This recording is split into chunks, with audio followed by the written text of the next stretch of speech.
All right, so here's that one cell splitting in two to make two new cells. And we looked at this last time, but I want to layer on a little bit more information, just a bit. Okay? And let's put this one pair of chromosomes back up in there. Yeah, don't draw anything yet. Okay? One pair of chromosomes. And we're going to put them in the position where they're lining up in the middle, getting ready to be pulled apart. I know you guys have slept since last time. So, let's talk about this yellow chromosome just for a second. Actually, it's pretty small. Let's enlarge it. I have a special piece of equipment down under here where I can enlarge things.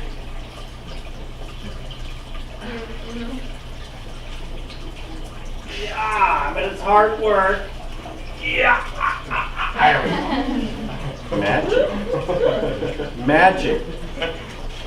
Now I've talked to fourth graders before and they think, whoa, how do you do that? All right. Okay. A little check for understanding. This may be tricky. Raise your give me a sign like with one or two fingers. How many chromosomes you looking at right here? I just want to make sure. Good, that's one chromosome. Next question. Raise your hand when you think you know the answer. Why does it look double?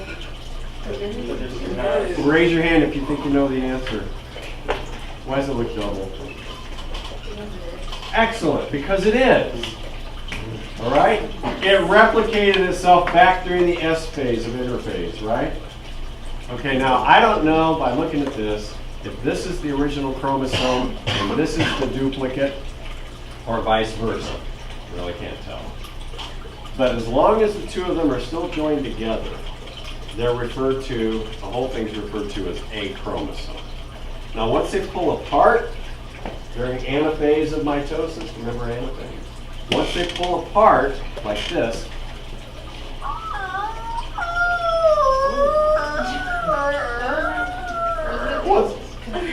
once they pull apart, then each one's now referred to as a chromosome. So how many chromosomes are we looking at now? Two. All right. Before they pull apart, they're joined together right there. Anybody remember what that place is called? Excellent. High five with the chromosome. Centromere. That's the centromere. That's the centromere. So, all right, let me shrink these back down. I'm going to shrink them back down. So, here. Back to normal size. Okay. Now, oh, well, I want to know something else. Anybody know what you call one strand of this chromosome? Chromatid. Do you know what, Isaac? Chromatid. Yeah, so this chromosome is made of two chromatids. Right? Sometimes they're called sister chromatids. Okay, so well, let's put this up here. Let's layer on this information here.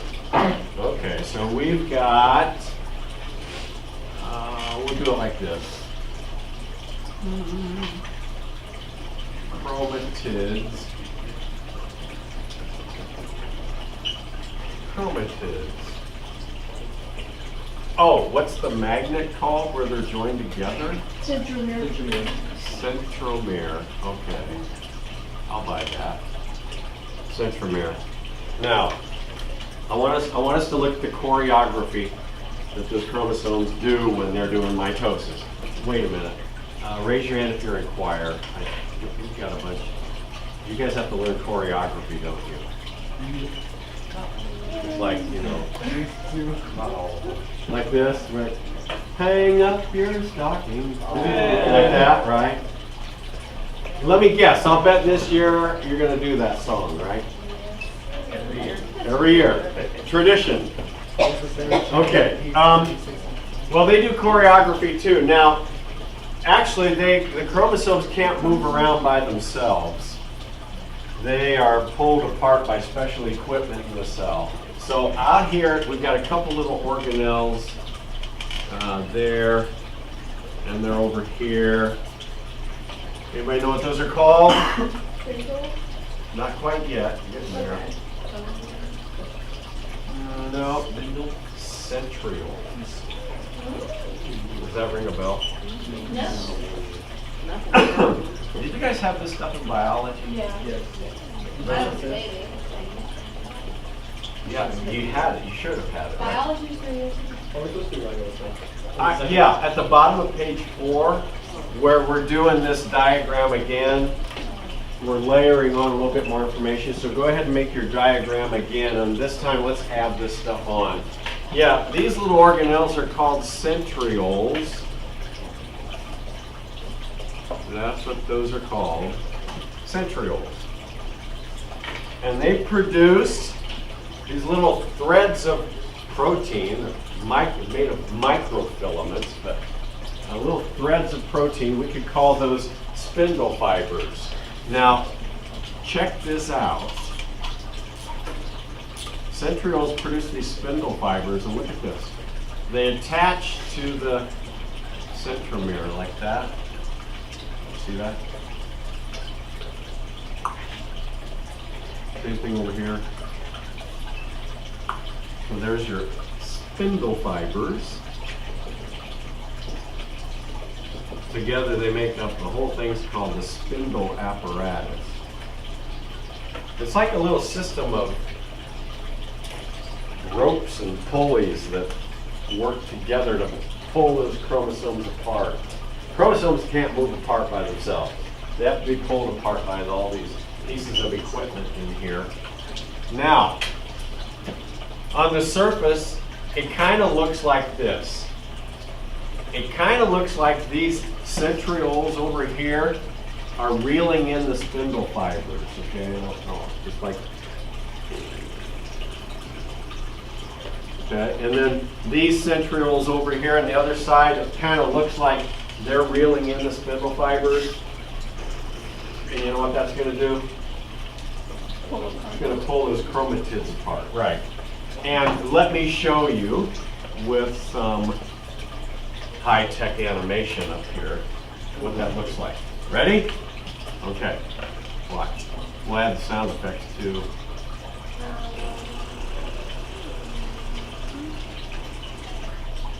Makes sense? All right, pull it apart.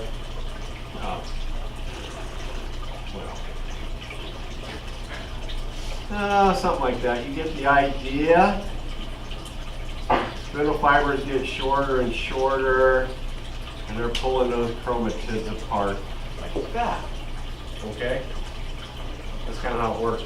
And then the cell pinches in two, and now we've got two cells, 1, 2, where we just have one before. That's kind of just the basis of mitosis. Okay? Make sense? Pretty simple? Sort of? Mm-hmm. You guys look a little bit sleepy. It's been a long day. Tired. Okay. So here's the plan. If you take a look at the next page of your study guide, page 5, I'm going to have you go to the computers and work through this computer tutorial. And as you work through it, it will give you the information that you need to fill out pages 5 through the top of page 8. Okay? It'll take you through step by step and give you all the information that you need to do that. And it's going to take what you already know about mitosis here, layer on a few more details. There are 10 computers around the room, including that one right there. And we've got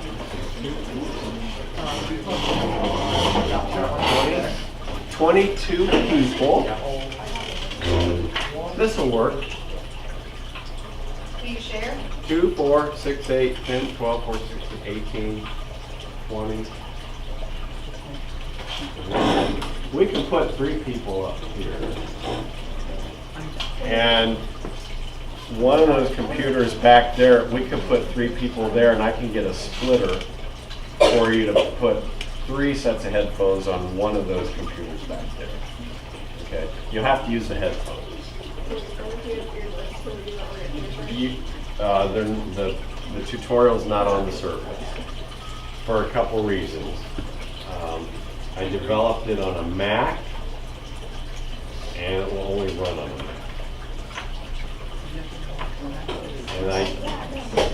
So you'll have to use those computers, but you can switch out the headphones that are on those and put your own earbuds in, and use those instead if you want to. I have earbuds. Okay. But before we even start doing that, let's all huddle around one of these computers back here. I need to show you something about how to access those tutorials.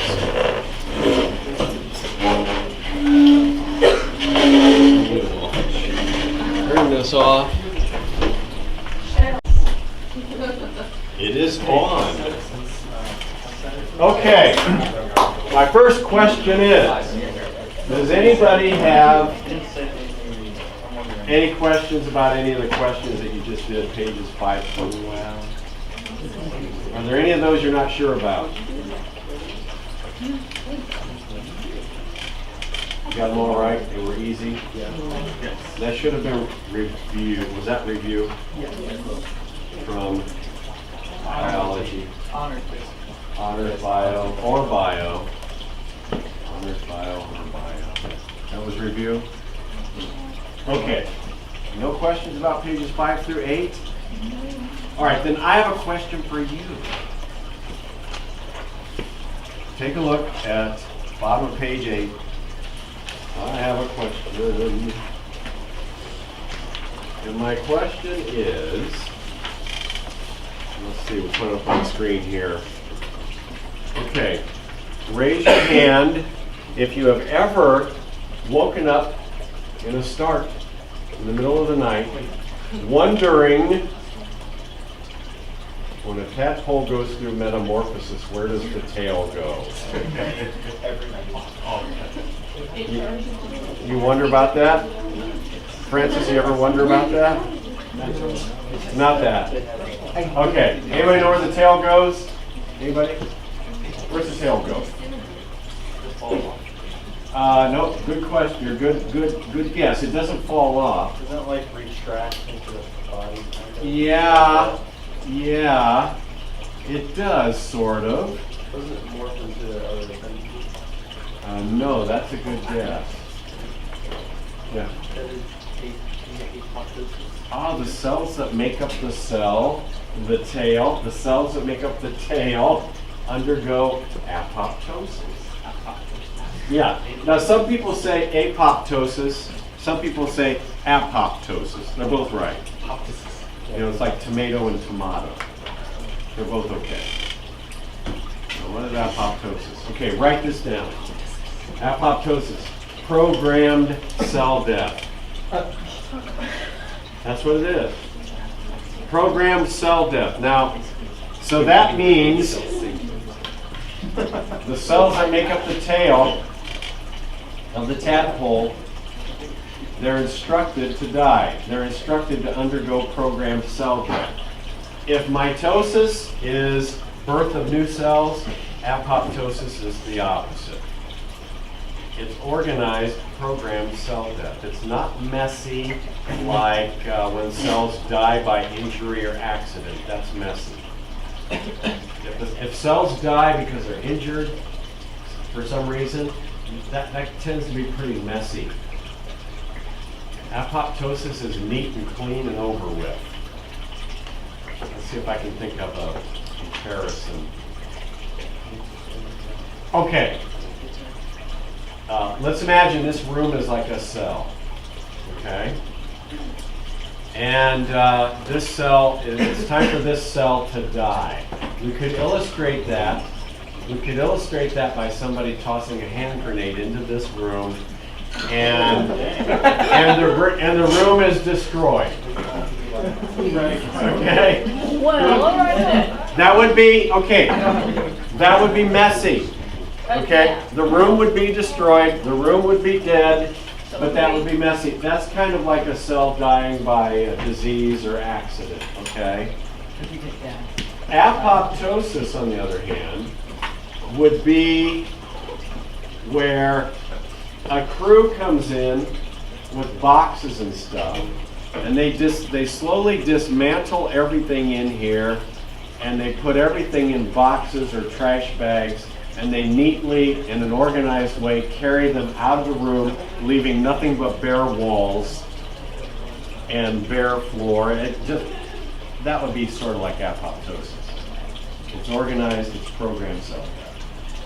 It's when cells are instructed to die on purpose, but it's neat and clean. It's not like when they die by accident. Does that make sense? I want to show you another place where it happens. You may remember this. When you were embryos like this, and your hands formed, your limbs formed, the first thing that started out was you formed a bud right here, and then it got longer, and then a paddle formed on the end of it, and the fingers formed inside that paddle, and then you had webbing between your fingers, and webbing between your toes. Ooh. Oh! Yeah, webbing between your fingers and webbing between your toes. Now, fortunately, before you were born, that webbing between your fingers and toes went away. Right? Where do you think the skin went that was between the fingers and toes? Apoptosis. Yeah, those cells were instructed to undergo programmed cell death, and so that's why you don't have webbing between your fingers. Now, sometimes if it doesn't work right, if the embryo has some kind of a mutation where those cells for some reason are not instructed to die, then the person is born with webbing between their fingers. That happens sometimes. Is that what happens with the tail as well? I know that. The tail in us, no, we just sort of, as we develop as embryos, we just sort of, the rest of our body grows and the tail ceases to grow, and so that's kind of how it goes away. I mean, we still have a bit of a tail. If you look at the skeleton, you can still see a nubbin of a tail at the base of the pelvis, the tailbone. There's still a little bit of it left. So there's no way you could develop but still have a tail. Right. It goes away before you're born. Although, sometimes there are people who have a certain mutation and they're born with a little bit of a tail. But it's not a fully functional tail. Like they can't swim from monkey bars. They can't swing from monkey bars with their tail. It's not People with webbing might be able to swim. Yeah, they might be able to swim better. Okay, so anyway, a couple places where you're going to see apoptosis. All right. I just wanted to talk about that a little bit. Programmed cell death. Now there's another place where you'll see it, apoptosis. But let's look at this again. He says it better. Sometimes genes send the message to multiply and grow, as with the arm and leg buds.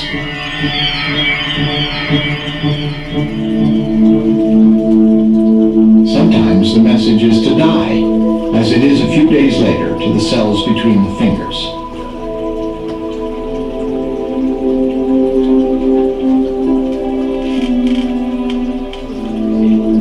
They undergo apoptosis, and that's where the webbing goes. Now, does anybody know this guy? Anyone know who that is? I'm guessing his name is H. Robert Corbett. Excellent. H. Robert Corbett. That's who that is. Okay, let me explain. A few years ago, I had a student qualify to go to the International Science Fair, and it was in Atlanta. And there were like 1,200 high school students from all over the world, and they're in this big kind of an assembly hall, and they had up on the panel like 8 or 10 Nobel Prize winners, scientists who had won the Nobel Prize. And they were talking, interacting with the students. And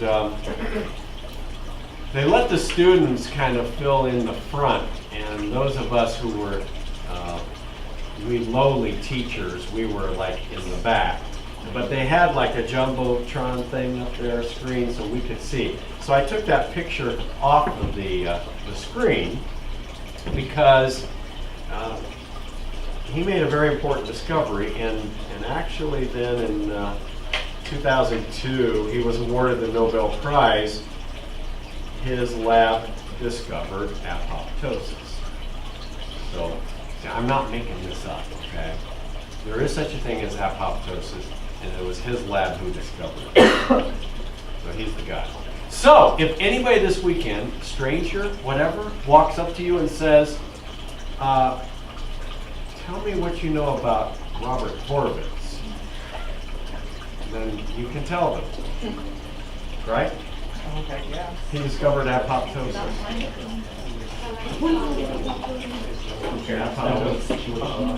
Now, there is another place where you will encounter apoptosis. Yeah, there's a Newsweek magazine. Oh, that goes way back.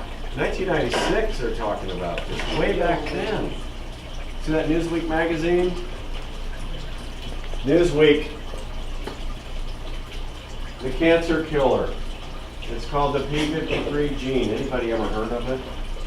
p53? Did Miss Myers teach you about p53? Where'd you hear about p53? Oh, excellent. What do you know about p53? Yeah, it's a gene that can prevent you from getting cancer. It's infected if it doesn't,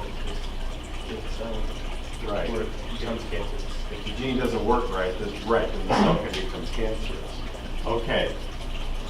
We will continue this discussion on Monday, but we're not done yet. A little sneak preview. Remember the cell cycle? Remember this? Okay. When a cell is going through the cell cycle, and it's moving through G1 here, right before it gets ready to replicate all of its DNA in the S phase, there's a very important gene. You've got 2 copies of it in every cell that functions right about here in the cell cycle. That gene's called p53. And I just want to show you where it's located. Check out the karyotype. Right here on the tip of chromosome number 17. Since you have 2 17s, you got 2 copies of that gene. It's named p53. Okay? And how does it protect you from cancer? I think we better talk about that on Monday. Okay?